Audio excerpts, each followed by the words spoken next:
This major breaking story begins with Trump gets win. So did Donald Trump get a much needed win in one of his many legal cases, or is that title a clever bit of clickbait?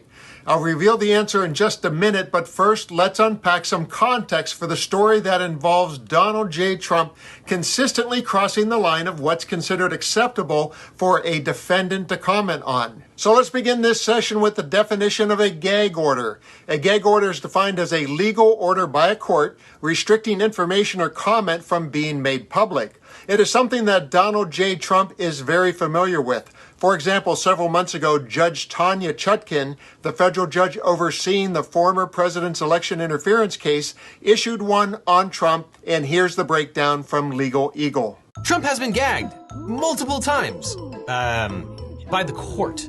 Yes, as soon as multiple gag orders had been issued, it seemed like Trump has violated them. Trump was claiming he was under a gag order when he wasn't. Well, now the gag orders are really coming down. U.S. District Judge Tanya Chutkan has heard enough, and after a 2-hour hearing about Donald Trump's habit calling prosecutors and witnesses liars, thugs, and traitors, the judge has issued an order barring him from making any public statements targeting witnesses, lawyers, and court staff. So why did Judge Chutkan feel compelled to stifle the camera and microphone-loving Trump, and was he singled out? Now, the order applies to all parties, but so far only one of them has been suggesting that some witness kinda sorta maybe should have been executed, and that person is Donald Trump. Judge Chutkan said Trump can, quote, assert his belief that this prosecution is politically motivated, but his, quote, First Amendment freedoms do not allow him to launch a pretrial smear campaign. So what did the now gagged Trump have to say about the judge's ruling? I'll be the only politician in history that runs with a gag order where I'm not allowed to criticize people. Can you imagine this? Do you believe this? I'm not allowed to criticize people, so we'll see. We'll appeal it, and we'll see. But it's so unconstitutional. Now, after the Justice Department indicted Trump in D.C., Trump vented on Truth Social, "If you go after me, I'm coming after you." Now, there are obviously many ways that you can interpret that statement. Trump did not identify anyone by name, nor was it even clear his comment was about the D.C. case.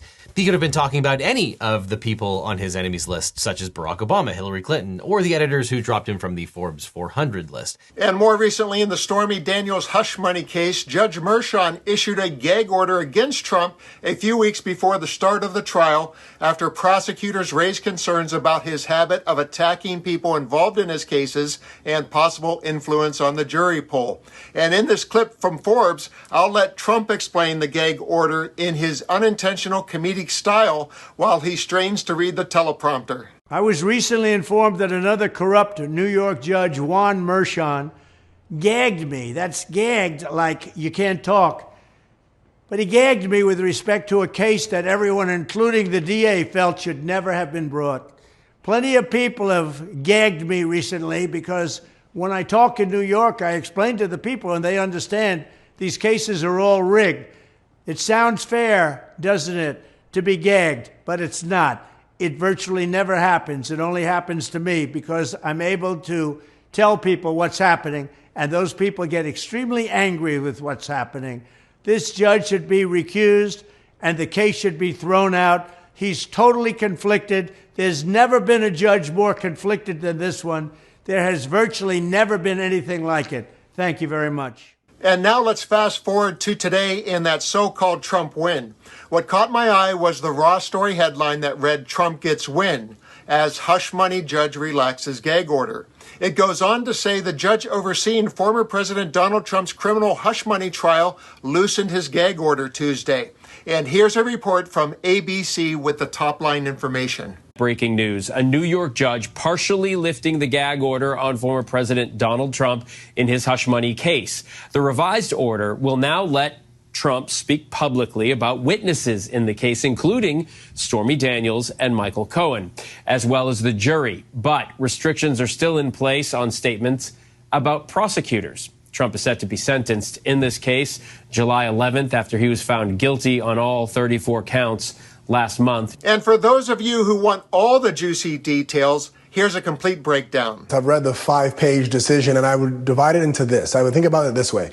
It's about protecting the integrity of the proceedings, and it always has been. However, as to the groups of people and how they intersect those proceedings, when it comes to witnesses, their role is now done. And so the judge says, you know what, this paragraph here that talks about witnesses and their participation in the proceedings, they're no longer participating, so you can go ahead and speak about them.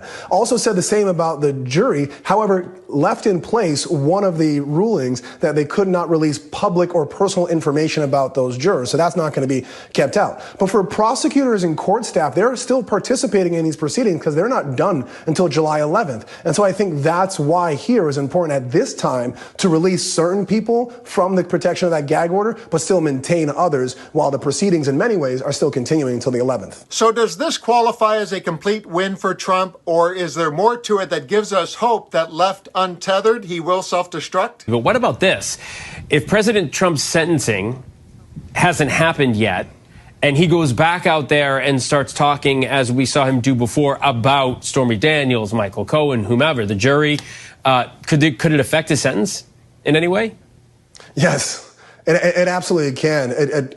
Further statements against witnesses not accepting guilt are all things that the probation report will talk about. Now, that interview we know has already been done, but the report is being written. It doesn't mean that when Donald Trump was interviewed, that report was done. And so the other elements of him speaking about witnesses, speaking poorly about the judge or other components of the criminal justice system, that could be used against him at sentencing. So there you go. Objectively, we have to consider it a win for Team Trump, but at the same time, we can root for his unfiltered utterances to undermine and upend his case.